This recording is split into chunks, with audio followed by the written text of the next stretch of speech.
Hello, everybody, and a very warm welcome to Cultural Communication Confidence with me, Victoria Reynoldson.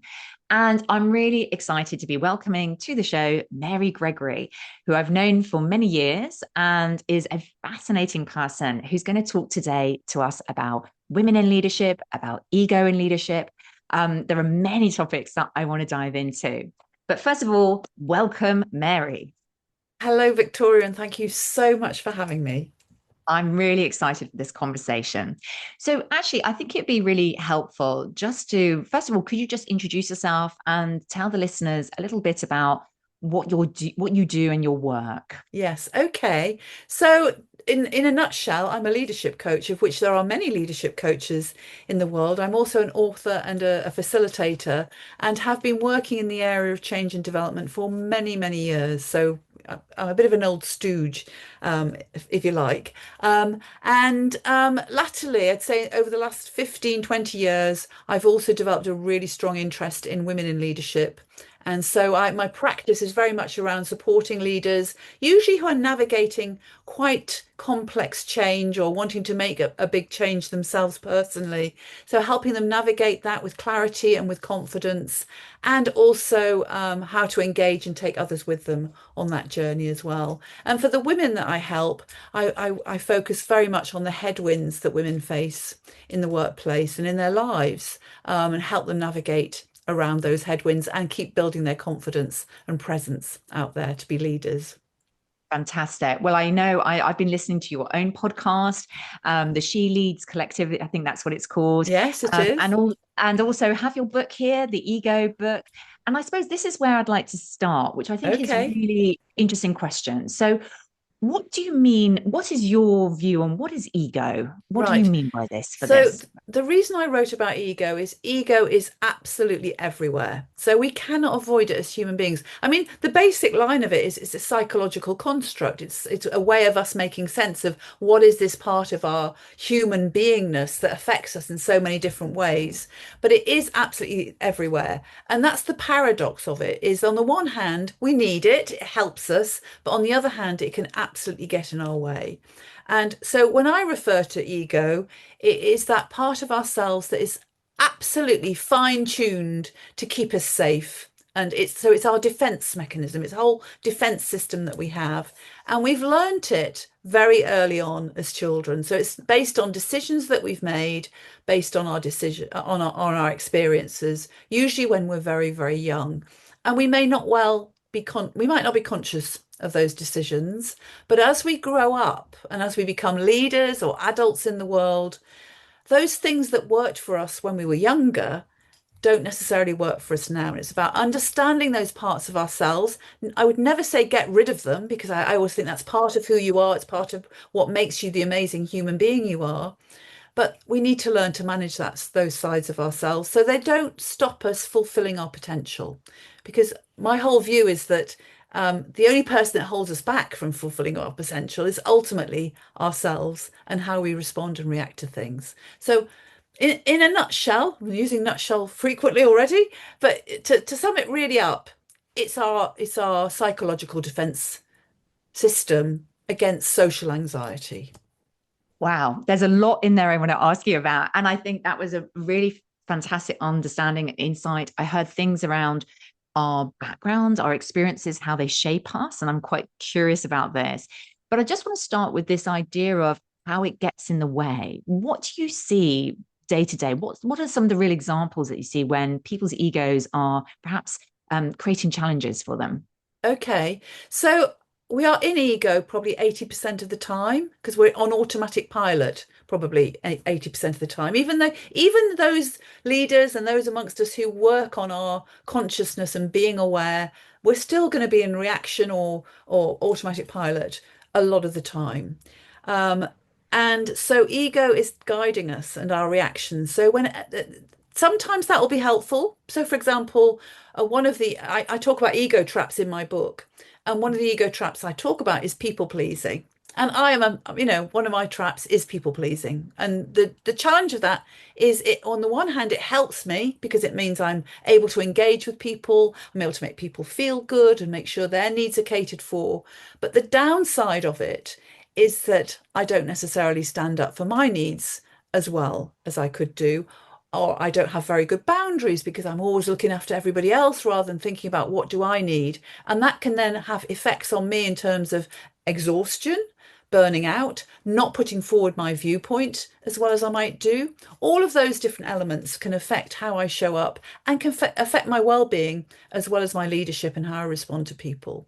And that's just one example. There are lots of other examples. There's examples of, where you've probably most people will have experienced working if they haven't been this way. I know I'm sometimes like this, of being kind of it's my way or the highway. That is a much more explicit, open demonstration of ego. Um, but the thing that they both have in common, that people pleasing, let me look after you, and that we're going to do it this way, and there's no argument, we've just got to go my way. That is another example of ego. Both are driven by fear. That's the thing. And that's the common denominator. When we are reacting or responding to our fear, we are in ego. And the getting over the ego is about start coming from love, start coming from compassion. And when you Mm. start doing that, other things start to open up for you. You can go beyond Wow. your ego and other things start to become possible. I think that's a really interesting observation. And I think, definitely lots of this resonates with me and the work that I do as well, particularly this idea of, that sort of automatic response is often there's a fear behind it. There's a block that is very ingrained that needs to be addressed, and that we can address it through empathy, compassion, even self-compassion, right? Yeah. Self-empathy. But I'm sort of really interested in the cultural nuances of this because the listeners listening to this are based really everywhere around the world. We have listeners really across all the continents, and I find this idea of ego. I wonder whether there's a cultural element to this about how that affects the types of ego that turns up, the types of challenges people have. What have you noticed in your work? So I work internationally. I mean, I'm just thinking about I was working with a group yesterday with people from Europe and from over in the States and from in South America as well. And absolutely, there will be differences culturally in how they show up. So, for example, we had quite a few people on the call from Austria and Germany. Now, I don't want to I hate generalizations, but there are certain cultural characteristics who needed everything to be very precise, very orderly. In terms of the work we were doing together as a group, we were doing more of an inquiry, emergent type process. They were less comfortable with that because they were used to everything being orderly. I know this is going to happen next, and this is going to happen next. And we were working with looking at change and how do we manage change and honor that ambiguity element of change.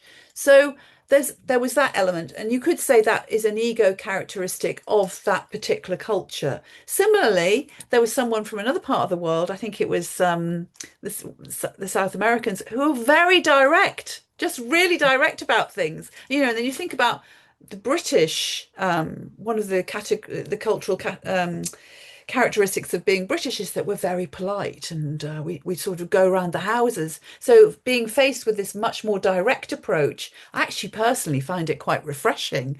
But, if you're brought up and this is how we do things around here, it can be a bit shocking when someone's that direct with you. And I think the challenge of all of this is that for culture, it is invisible. We're brought up in it. It's like a fish swimming in water. They don't know what the water is because they're just in it. That's what culture is like for all of us in how we're brought up. The culture of our families, the culture of our communities, the culture of the country that we come from. And that's why it's so important to actually sometimes take a step back and have a look from a more objective perspective to look at what are these different characteristics of these different cultures and look at them through a lens of curiosity. I think so. If you're judging, you are absolutely coming from ego. If you're coming from curiosity, you're much less likely to be coming from that place. You're coming from an openness, a willingness to entertain and to engage with the differences that are there. And that then provides all sorts of possibility for connecting, for innovating, looking at how different people might view the world. Is a really rich source of how we can sort of create and move forward on problems, for example, we might be facing. If we do, that great saying, isn't there? If you do what you've always done, you'll get what you've always got. So Yeah. one way to break that and to break those ego traps is to just be really curious and learn from those differences. Absolutely. And I couldn't agree more. And particularly my work with cultural intelligence, that judgment piece is really challenging, particularly when you have tough situations where things are not going according to the plan. It can get really, it can get quite judgmental where you kind of Yes. looking at others and going, well, they're not doing it right. They're not being professional about this, or they're not doing X, Y, and Z about this, or even they're always like that. They never do Yes. this. And I Yes. think the curiosity, this is like a foundation stone of the cultural intelligence approach as well. So absolutely aligned with you on that. Yeah, for Yes. sure. I can imagine that workshop you were doing yesterday was fascinating with those dynamics in the room. Yes.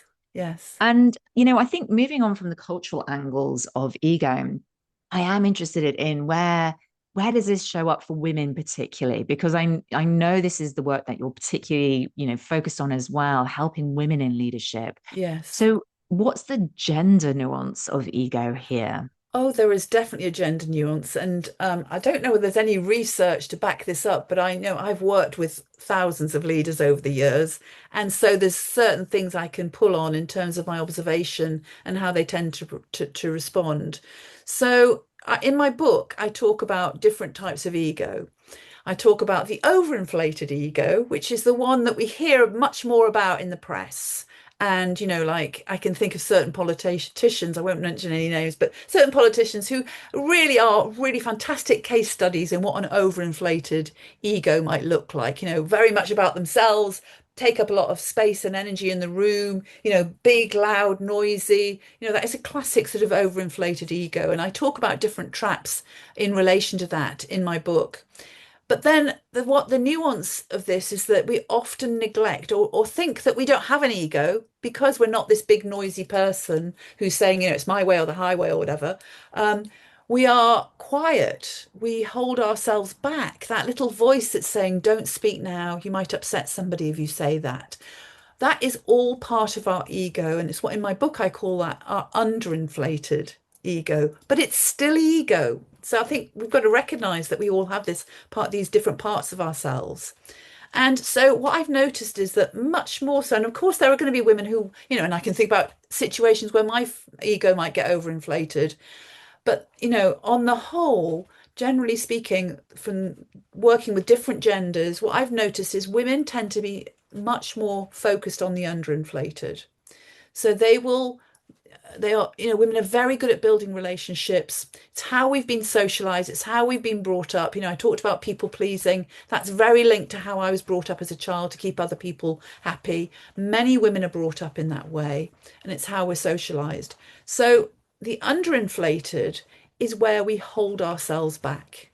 It's, you're sat in that meeting, there's lots of big voices, maybe big egos gone in that meeting, and you've got a little voice in your head saying, oh, no one will be interested in what I've got to say. Or, oh, if I ask that question, it's a really stupid question. People will think I'm a bit of an idiot if I ask that question. That quiet little voice, or sometimes it's a noisy big voice, but whatever the voice is, it's holding you back and it's making you play small. So when we're playing small, that's often what our ego is causing us to do. That's the impact of us reacting to our ego, not being aware of it and just letting it control how we may act and behave.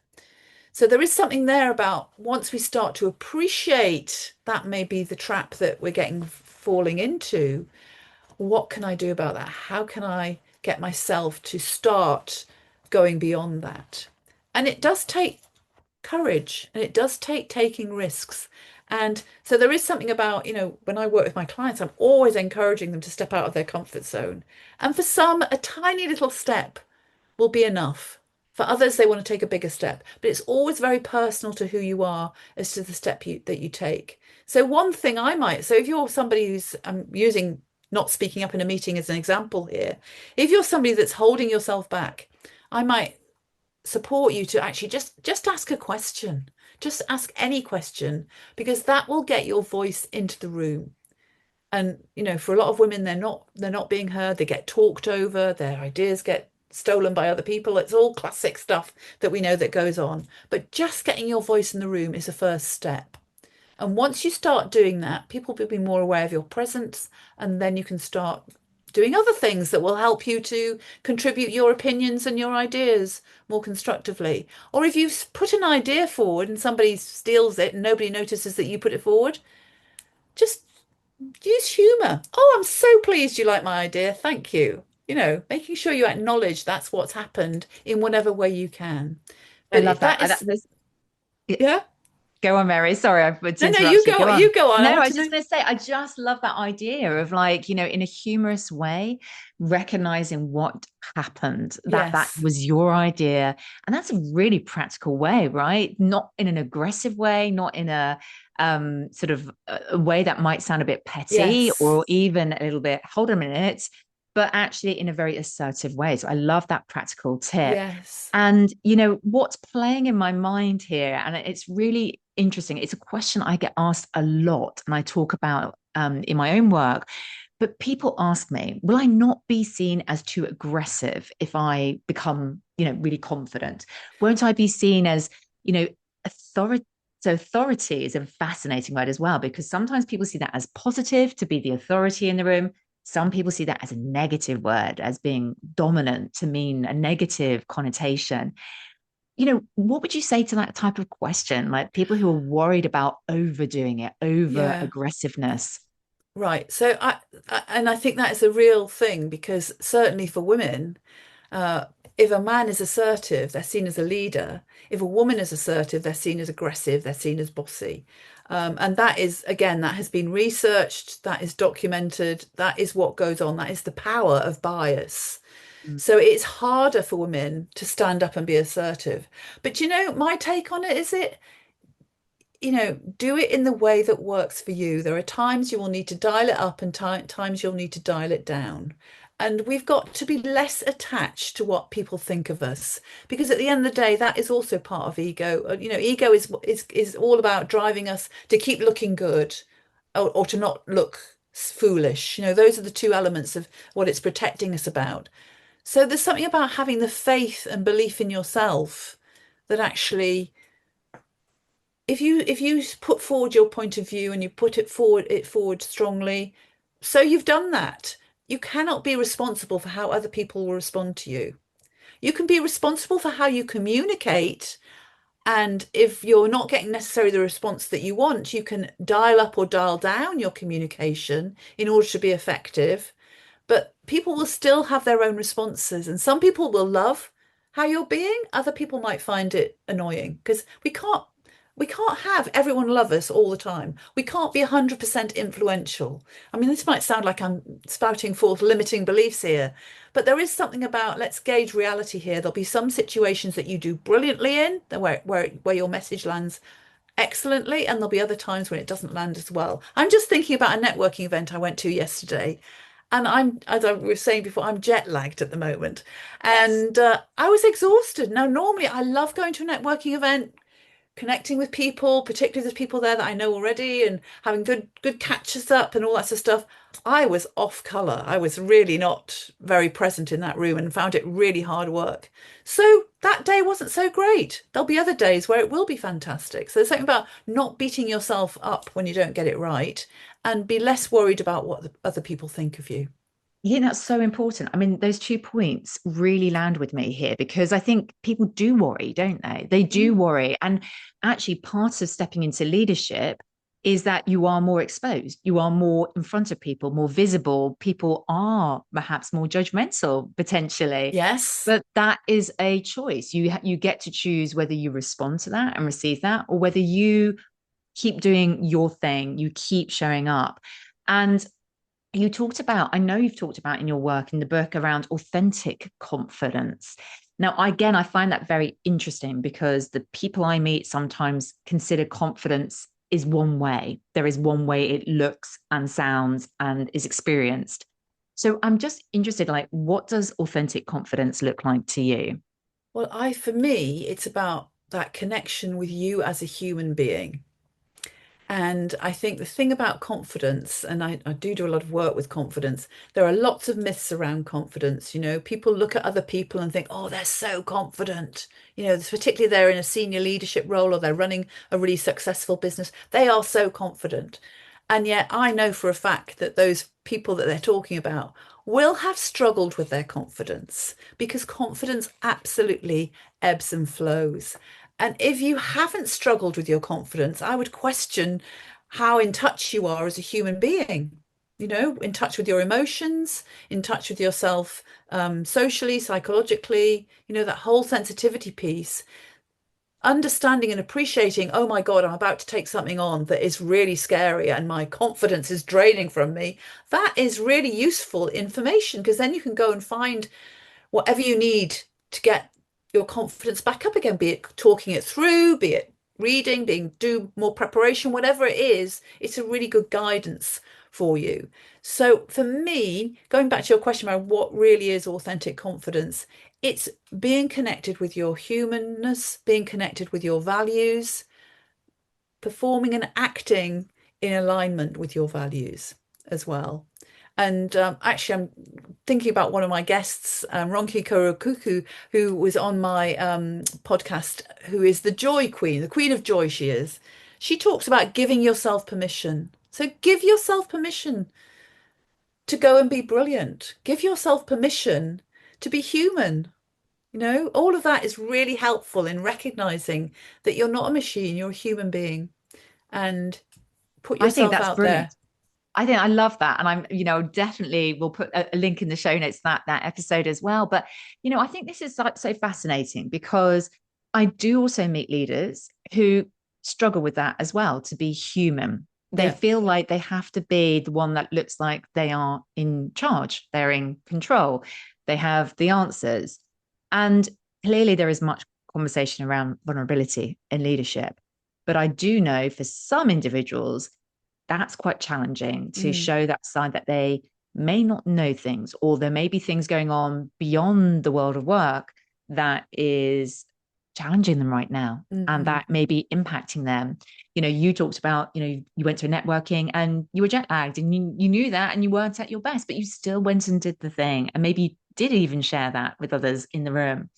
So I'm just really interested for those people who listen and they struggle maybe with that idea of, how do I do this though when I feel like I have to show this leadership side of me? So that's a really great question. And what I'm reflecting on is that there are times, so what has come through, and I don't know whether this is a good answer or not, we'll soon find out. What's come through is at one stage in my life, I was a holiday rep. And we had to work very long hours, overnight sometimes, running transfers and things, and then show up for our guests during the day, welcome get-togethers, all that sort of stuff. And you would be exhausted.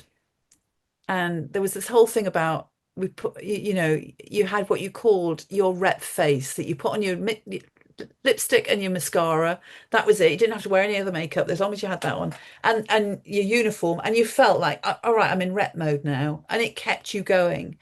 So sometimes there are, it's like what strategies will help you get through the situation that you're facing for you. Now, that's just one very sort of simple example in a service position, but you're still relating and engaging with people, and it's how do you do that in a way that feels right for you.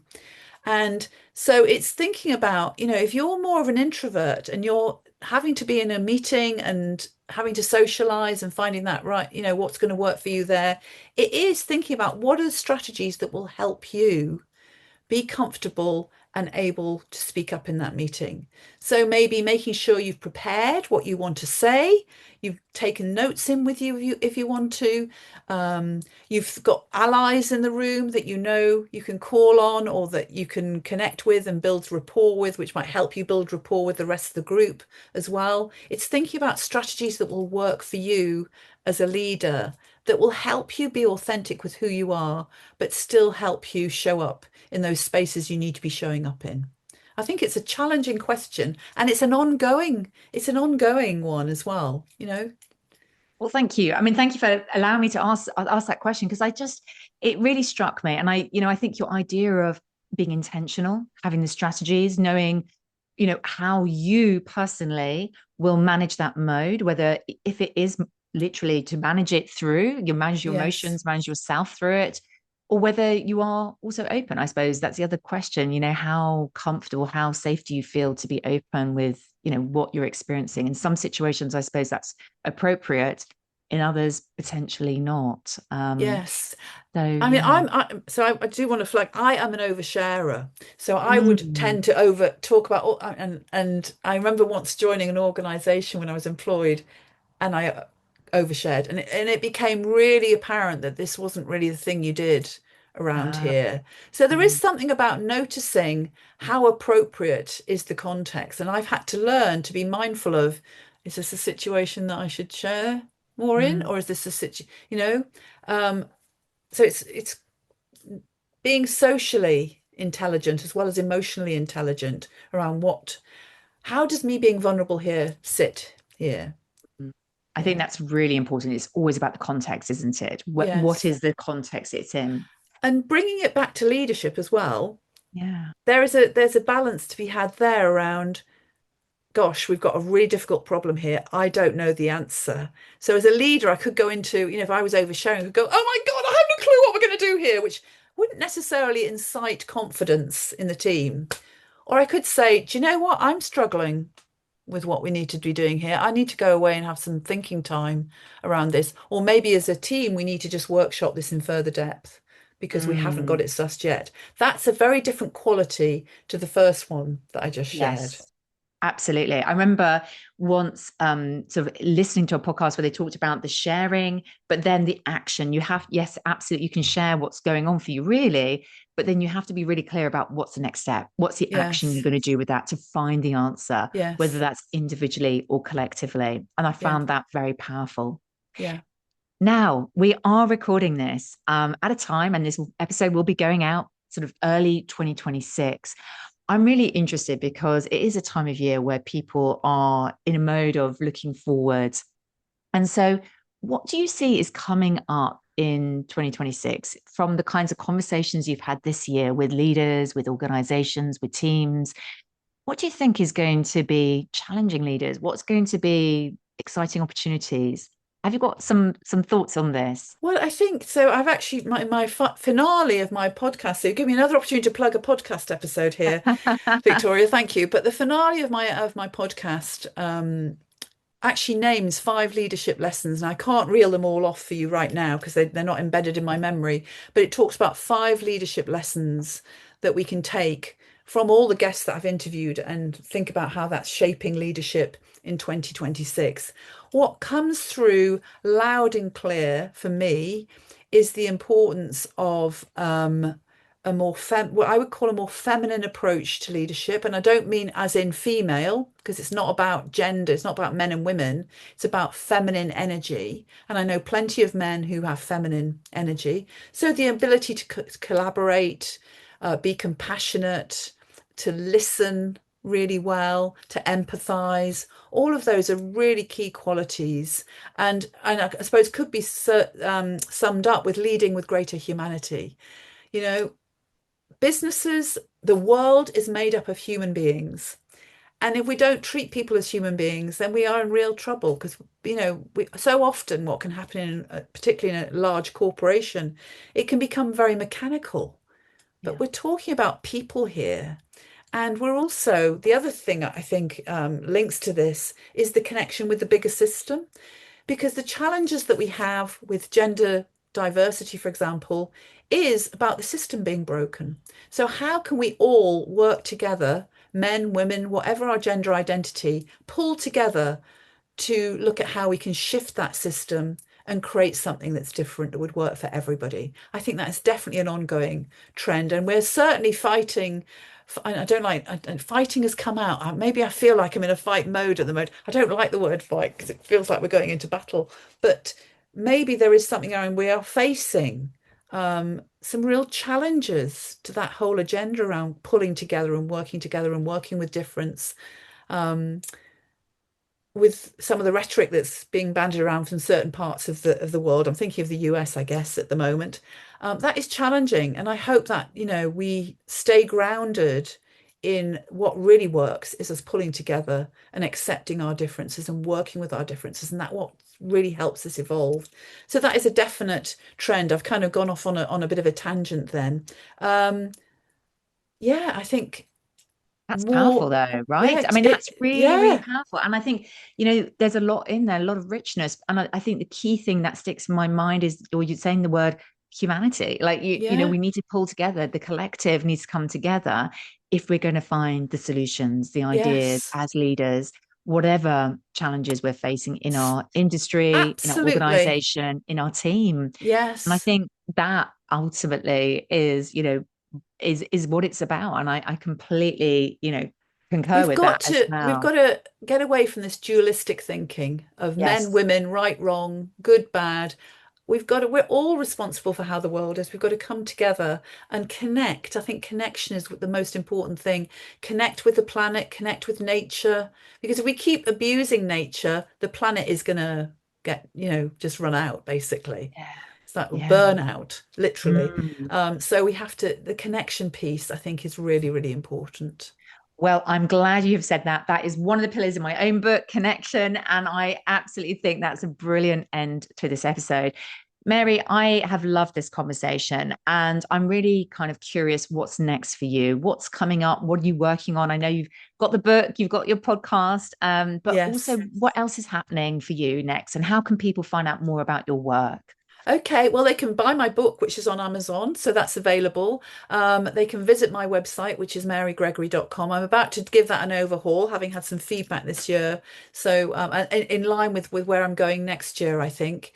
Um, in terms of connecting with me, connect with me on LinkedIn. I love talking to people, so please do book in a discovery call with me. There's no obligation for that. I want to focus on supporting individual leaders with their journeys. So always happy to have a free half-hour conversation with no obligation to taking it further. I know that, leadership is no mean task. It's a challenge to be a leader, particularly in today's fast-paced change. So please do connect with me and get in touch for that if you want to. Fantastic. And we'll put all those links in the show notes. Fantastic. Well, Mary, thank you so much for joining me here today. I have found this conversation really fascinating. There is so much I'm sure our listeners, the people watching this as well, will have taken away. And I'm really excited to be listening to more of I think season 2 of your podcast is coming Yes. out shortly. I know I enjoy listening to your guest episodes as well. But thank you so much for being here today with me. My absolute pleasure, Victoria. It's been really great. Excellent. And I look forward to seeing everybody next time on the show.